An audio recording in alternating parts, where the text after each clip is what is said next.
hallo. Sie Deutsch? Ja hoor, Englisch? Duits geht. Ja, Deutsch. Ich glaube, Sie haben das selber gesehen auf der rechten. De dierenambulance op het Ameland rukt deze meerdere keren uit om beesten in nood te helpen. Maar de vraag is hoe lang of de vrijwilligers nog op het strand Riedeblauwe kennen. De ambulanceauto is namelijk om vervanging ta, maar er is nog geen naaie in zicht.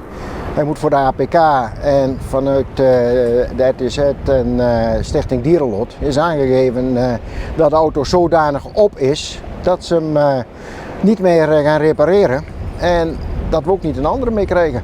Dan kunnen we op strand en in modderpaden kunnen we geen dieren meer redden. Want je redt het gewoon niet met een gewone auto.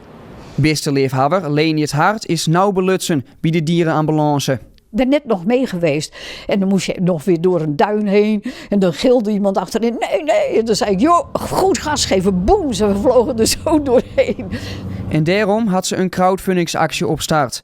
Jongens, er komen zoveel mensen op Ameland, roepen in het rond, help, help, grote borden bij de weg, help de dierenambulance van Ameland, want er is er maar één en ze zijn dag en nacht bezig met alleen vrijwilligers. En dan zie je eigenlijk wel hoe belangrijk die taak is. Als je ziet hoeveel meldingen we rijden per dag, per jaar. Ja, dan als je daarmee terug moet, als je daarmee moet stoppen, ja, dat is verschrikkelijk.